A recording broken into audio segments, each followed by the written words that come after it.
Introduction of Modern Education, Charter Act of 1813. As the first step towards the development of education in India, the British adopted the Charter Act of 1813, by which they sanctioned a sum of 1 lakh rupees for the development of education in India. There was a heated debate on the content and medium of education. One group, called the Orientalists, favored the study of traditional learning using vernacular languages. The other group, called the Anglicist, favored the study of Western learning through English as a medium of instruction. Raja Ram Mohan Roy, the father of modern India, also advocated the Western learning. Ultimately, in 1835, the government decided in favor of the promotion of European literature and science among the Indians. Lord Macaulay, the architect of modern Western education in India, wrote a minute in support of the Anglicist. It was approved by Lord William Bentinck, the Governor-General of India. The Act of 1835 formally introduced the English education in India. Following the decision, English was made the medium of instruction in the new schools and colleges opened by the government. In 1844, the government declared that English knowing Indians would be given preference in government jobs. As a result, the demand for English education grew very fast. The Christian missionaries helped in the spread of Western education. These missions did much humanitarian work by starting schools, dispensaries, hospitals, and homes for women and orphans. They advocated social and educational reforms. Christian missionaries established educational institutions which were attached to their churches in Madras, Bombay, and Calcutta. These institutions were mainly open with the purpose of training Indians to help the company's British officials in administration. Wood's Dispatch. In 1854, the policy of education was given a new direction by Wood's Dispatch, authored by Charles Wood. The dispatch set forth a comprehensive scheme of education in India. It recommended the setting up of a network of educational institutions in the country. It made a provision of education from primary to university level. English was made the medium of instruction for Western knowledge and sciences. It was felt that the time had come for the establishment of universities in India. Departments of education were set up in the provinces in 1854. In 1857, universities were set up at Calcutta, Madras, and Bombay on the lines of London University. After 1854, the company decided to improve the system of vernacular education in India. It felt that this could be done by introducing order within the system, establishing rules, and ensuring regular discipline.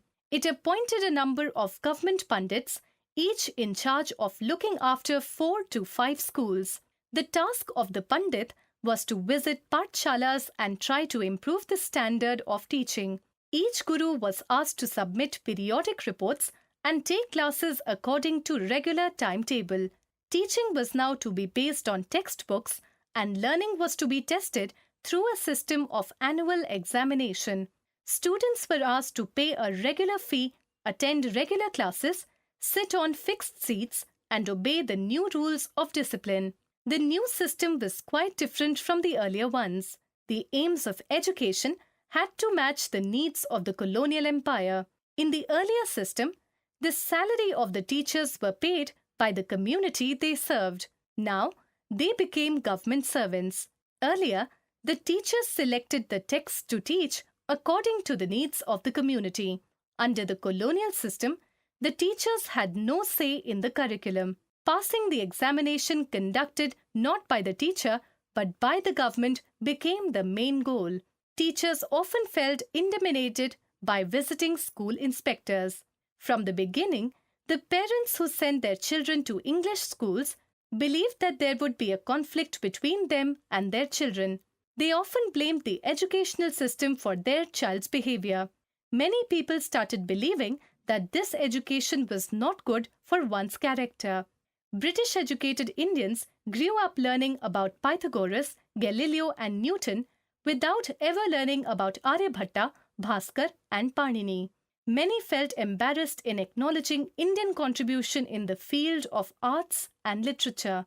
Gandhiji wrote in the Harijan that the English education made Indian students foreigners in their own country. A major weakness was the neglect of mass education. Education was more expensive and only the rich and town people could afford it. Scientific and technical education was neglected. However, English education also opened doors to rational and scientific ideas. It spread the ideas of democracy, nationalism, liberty, and socialism.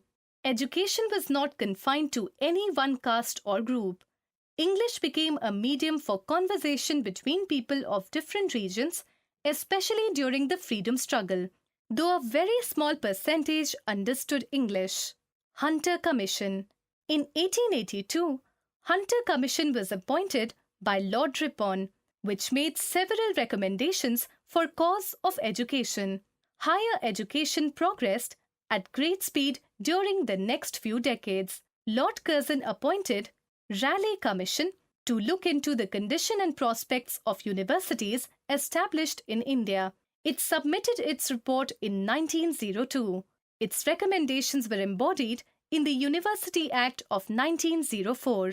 The main result of the passing of the Act was to Europeanize the Senate and syndicate of the universities and to turn them into completely government universities. The Indians were opposed to the Act because they considered it as restriction of opportunities for higher education for young Indians. It created bitterness among Indian leaders and made Lord Curzon more unpopular among the educated Indians. Lord Chelmsford appointed Seldar Commission to look into the problems of Calcutta University. The commission submitted a voluminous report in 1919 which dealt with the problems of secondary and university education.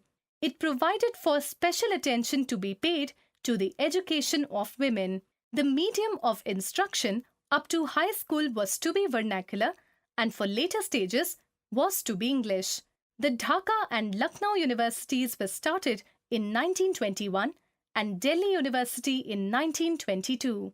Under the Government of India Act 1919, the Department of Education was transferred into the hands of Indian ministers responsible to provincial legislature. The Government of India controlled and guided the general policy of higher education.